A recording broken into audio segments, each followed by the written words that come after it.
Welcome to chef ప్రయోగాలు. ఈరోజు నేను మీకు tasty and easy recipe mushroom gravy curry ఎలా చేసుకోవాలో చేసి చూపించబోతున్నాను. దీన్ని మీరు రోటీస్లో కానీ, నాన్స్లో కానీ, బగారా రైస్లోకి, జీరా రైస్లోకి, వైట్ రైస్లో కూడా పర్ఫెక్ట్ కాంబినేషన్. సో మరి ఇంకెందుకు ఆలస్యం, ఇంత టేస్టీ రెసిపీని ఎలా వదులుకుంటాం? మన ప్రాసెస్లోకి వెళ్ళిపోదామా? ఇప్పుడు స్టవ్ ఆన్ చేసుకొని ఇలా ఒక కడాయి పెట్టేసుకుంటున్నాను. దీంట్లోకి 4 నుంచి 5 టేబుల్ స్పూన్లు ఆయిల్ యాడ్ చేస్తున్నాను. ఆయిల్ కొంచెం హీట్ ఎక్కిన తర్వాత 4 లవంగాలు, 2 ఇంచుల చెక్క, 2 యాలకులు, చిన్న చిన్న ముక్కలుగా కట్ చేసి పెట్టుకున్న ఆనియన్, 2 మీడియం సైజ్ ఆనియన్స్ తీసుకున్నాను. ఇలా 4 పచ్చిమిరపకాయలు ఇలా చిలుకలా కట్ చేసుకొని యాడ్ చేసేస్తాను. 1 రెమ్మ కరివేపాకు. గ్రేవీ కర్రీ కదా, కొంచెం ఆయిల్ ఎక్కువగానే పడుతుంది. ఈ ఆనియన్ కొంచెం సాఫ్ట్ అయ్యేంత వరకు ఫ్రై చేసుకోవాలి. మనకు ఆనియన్ ఫ్రై అయ్యేలోపు మనం ఈ కర్రీలో కావాల్సిన గ్రేవీని అయితే ప్రిపేర్ చేసేసుకుందాము.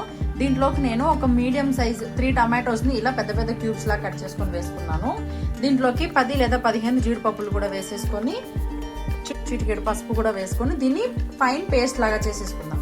ఇలా మెత్తటి పేస్ట్ లాగా చేసేసుకున్నాను. దీంట్లోకి 1 టేబుల్ స్పూన్ అల్లం వెల్లిగడ్డ పేస్ట్ వేస్తున్నాను. అది ఫ్రెష్ గా నూరు పెట్టుకున్న అల్లం వెల్లిగడ్డ పేస్ట్. పచ్చివాసన పోయేంత వరకు ఫ్రై చేసుకోవాలి. ఇందులోకి 1 చిటికెడు పసుపు, చిటికెడు పసుపు కూడా వేసుకున్నాక ఒకసారి బాగా కలిపేసుకొని,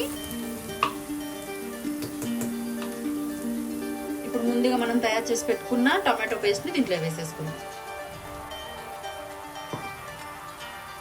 టమాటో పేస్ట్ ని కూడా వేసిన తర్వాత ఒకసారి బాగా కలిపేసుకోవాలి. చూసారు కదా, ఇలా ఒకసారి కలిపేసుకొని ఒక 2 నిమిషాల పాటు మూత పెట్టేసుకోండి.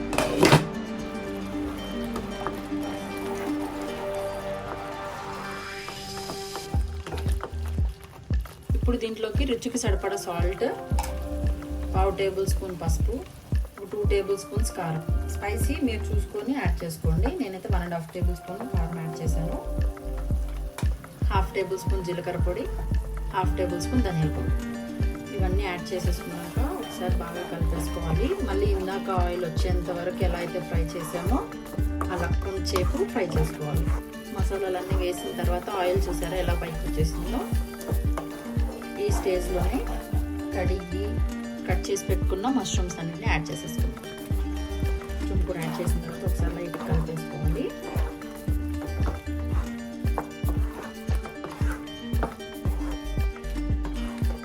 ఇలా ఒక 1 మినిట్ పాటు ఇలా కలిపేసి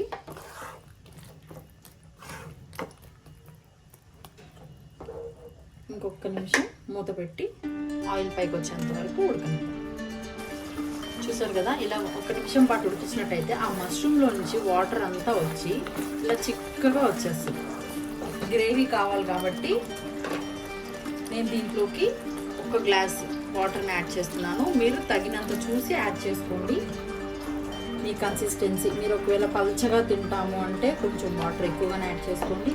లేదు నార్మల్గానే గ్రేవీ టైప్ లాగా తింటాము అంటే కొంచెం తక్కువగానే. ఇప్పుడు నేను చెప్పినట్టుగా ఒక 1/2 గ్లాసు, 1 గ్లాస్ కనుక వేసుకున్నట్టయితే సరిపోతుంది. ఇదే స్టేజ్లో మనం సాల్ట్ని కూడా అడ్జస్ట్ చేసేసుకొని ఒకటేసారి మూత పెట్టేసుకుంటాం. లో టు మీడియం ఫ్లేమ్లో పెట్టుకుంటూ మనకి థిక్ గ్రేవీ వచ్చేలాగా మనం చూసుకోవాలి. 5 to 10 మినిట్స్, ఒక 5 నుంచి 10 నిమిషాల వరకు మూత పెట్టుకొని ఇలా ఉడకనివ్వాలి. ఒక 5 to 10 మినిట్స్ తర్వాత మనం మూత తీసుకొని చూసుకున్నట్టు కనుకైతే ఆయిల్ మొత్తం పైకి వచ్చేసి థిక్ గ్రేవీ అయితే వచ్చేసింది కదా, చూసారు కదా.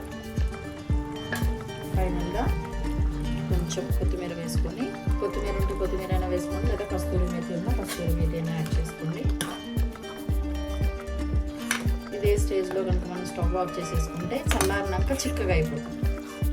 సో చూసారు కదా, వేడి and tasty mushroom gravy curry అయితే రెడీ అయిపోయింది.